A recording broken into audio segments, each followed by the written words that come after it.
maaga sa akin, alas 10. Gumising ako ng maaga kay magpunta ako ng market today at magpunta ako sa butcher. Gusto kong magbili ng belly. Gusto kong mag-lechon belly ba?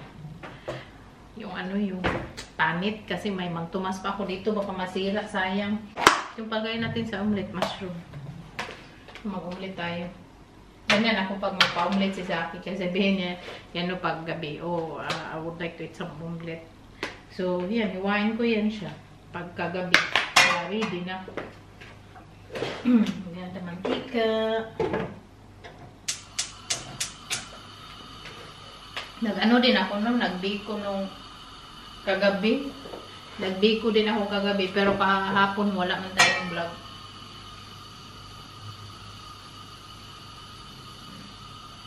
Tingnan nyo, ating biko na may latik ay sarap. This time, ang sarap-sarap ng biko ko kasi madaming latik. Naghiwa ako kay i-microwave natin. Maglagay tayo ng butter.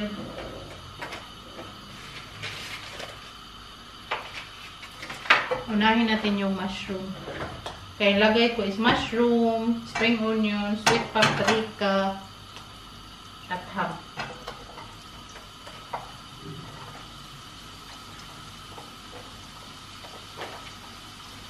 Omelet na wala masyadong itlog. Itlog, ano lang, isa o. Isa o, dalawa yung gamitin.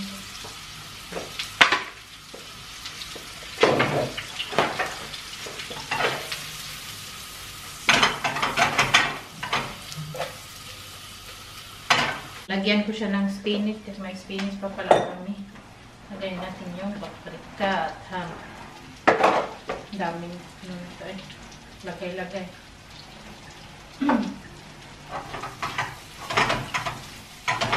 Yan ang pa-omelet natin.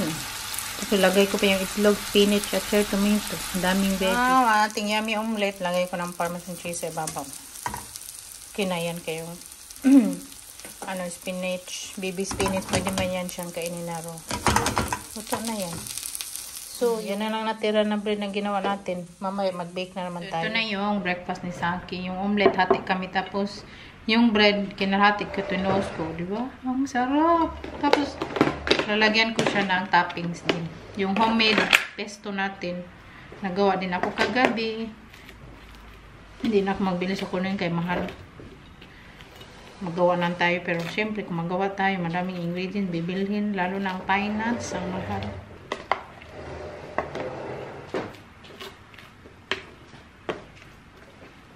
Very fancy lagi yung breakfast ni Saki.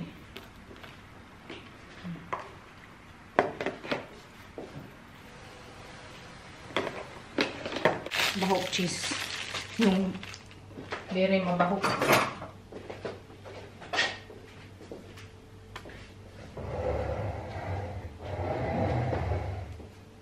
Ganyan. Tapos yung isa ham na lang siguro. Rucola. Ano to siya? Lunch. Kasama na breakfast. Kay mag-alas 11 na. Tapos, a drizzle of balsamic para may taste yung ating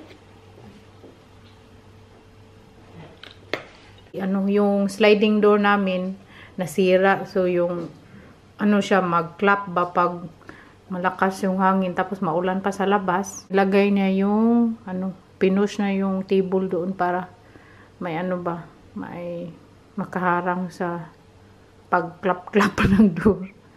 Doon na tayo magkain. Pumpkin! Yummy? Very good. Enjoy your bread. Bread. Huh? You make delicious bread. Yeah, I will make coffee. Very good for toasting. Yeah. I will make new bread tonight. Now, we save a lot for the bread, no? Toastable bread. Yeah. Espresso. Wala namang ulan. Madali ako. Mamaya mag-ulan na naman. Ay, Diyos ko. Si Saki din mamaya magkain sa labas. Tayo market. Nagkalo ako nito ba? Pero ano man siya eh. Hindi siya bagay pag mag-eyeglass talaga. Bango nito oh. Yung shea butter na body mist sa Body Shop. Grabe ang bango. Magbili ako ulit nito next time. Okay. Maka-addict ako. Ma-addict ako sa baho. Tapos ang tagal niyang mawala. Ang bango-bango talaga niya. Hindi siya very matapang. Punta na tayo sa market. Kaya nawala yung ulan pero ang lakas ng hangin. Kaya kalabanin natin yung hangin. Mag-bike tayo. Bye, Pumpkin. Bye-bye. Enjoy your tea. Enjoy the storm. The rain. Yeah, it's rainy hard. It's raining. Every now and then. Yeah, now it's very windy. It is quite windy. Tawag si Saki ba nasa baba ako. Sabi niya magbus daw ako. Sabi ko, ayoko magbus kay may dadaanan ako doon sa may pharmacy ba. Magbili ako ng pang-allergy at yung lip balm. Tapos, yung bus malayo. Layo siya mag-stop. Ito na ako sa parang pharmacy. Oh. Nagbili na ako ng lip balm. At para tayong kuko kasi nabasa. Ang lakas ng hangin. Ang hirap mag-bike. Uy, sa ulan. Tapos mag-umbrella ka. Tapos ang lakas ng hangin para magbaliktad yung umbrella. Tignan natin ka magpabili sa akin na yung cream na SPF 30. Ito yata. Tingin tayo. So, nag-bike ako ngayon papunta sa butcher. Malayo-layo. Takes for me almost an hour. Pero, buti na lang uminit ang panahon. Ano dyan, train station. Dito na tayo sa market. Bili na tayo. Kaya uulan na naman. Talaga yung weather. Eh. Wala, may strawberry sila. Mangga. Gusto kong bili mangga. Pero hindi pa hinog yung mangga nila. Loko, sarap sa pineapple. Bili din ako pineapple. Lalaki. Tapos avocado. Very pretty. Radish ang lalaki.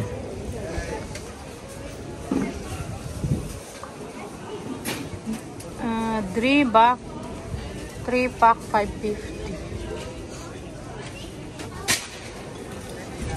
Wala masyadong tao sa market kay lakas ng hangin. Tapos ulan kayo na ngayon. Huminto na naman. May isda sila. Yung garlic nila tag 1 euro.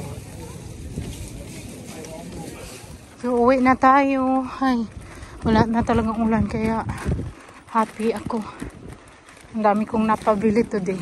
Magdaan ako dyan sa sushi. Kaya magbili na akong sushi dinner natin. Yan lahat yung napamili na. Bili ako ng pinya. Ang laking pinya. Kasi nag-video chat kami ni Kyrie kanina. Umaga nagkain siyang pinya ba. Nagluway ako. Tapos ang tagal ko nang hindi kabili nito kay mahal ba. Ngayon nagmura na siya.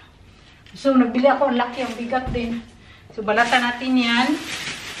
Nagbili ako ng 1 kilong talong. Kasi makamura ka talaga sa market pag magpunta ka. Kaya pumunta talaga ako kasi last week hindi ako nagpunta. Wala na kaming veggies.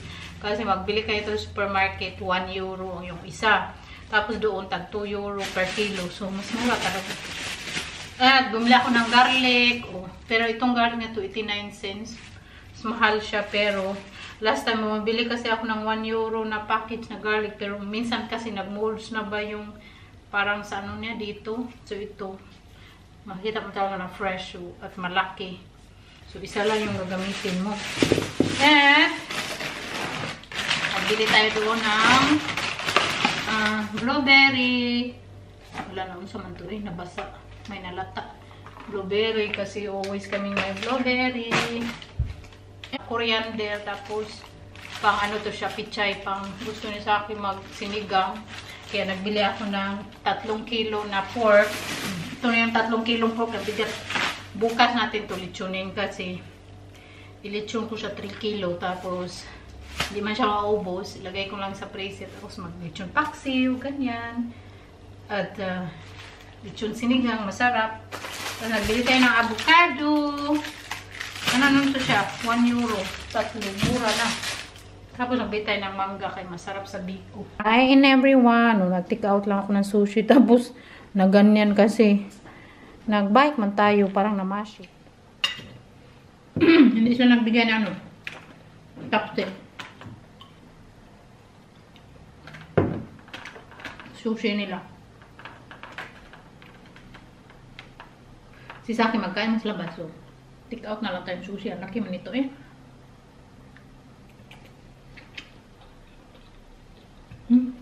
Transfer ko yung plant dito kaya parating niya man lang sa chair. Daming bangko. So, ito yung lagay ko dyan. Ayusin ko yan. Tingnan nyo, pinainitan ni Saki yung mga halaman ko. Rabiyag talaga, ang daming dahon, no? Pero ya, usog lang. Sabi ng best friend ni Saki nung pumunta sila dito, ano daw, drok daw yung bahay namin. Drok, ano ba yung drok o sa English? Ano daw, very, ano yung bahay namin ba? Very basic kasi yung mga halaman namin lumalaki na daw. So, pag kahit saan sila magtingin, may halaman. Pabuyag lang, no? Okay lang, maganda din kasi pag may halaman yung bahay. Oh. Tupiin ko pa yung ano namin, towel, nag-dry na at maglaban na naman tayo. Sabi niya, huwag kang linis-linis, mag-steady ka.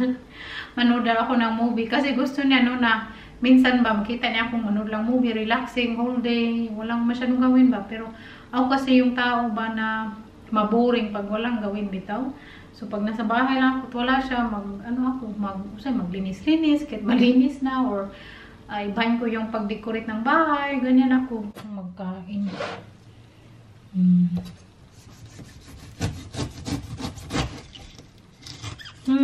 Hindi maganda yung pineapple. Ay. 2 euro 50 cents pa naman to.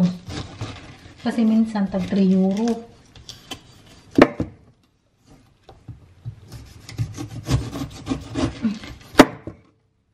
Ganito mag-cut.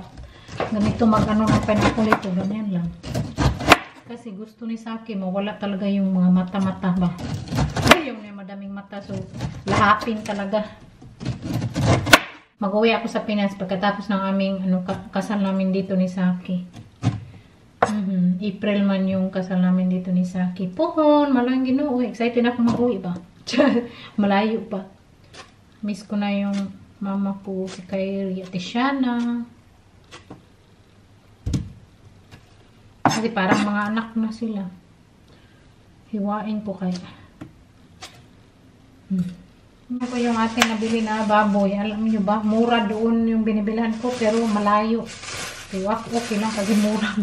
Yung nabayad ko to sa sa 3 kilo, 24 euro. Mura na talaga. 24 euro sa 3 kilo. Nabilan ko dati yung malapit dito, I think 16 or 15 euro per kilo.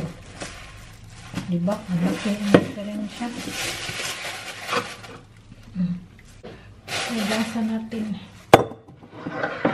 Tapos bukas natin para ready na bukas. Hindi man niya inayos. Ganyan lang talaga. Ano ba? Ay, hindi na makadot. Sa akin, hindi din marunong mag-sharpen ng knife. I-ano ko muna ito bairin.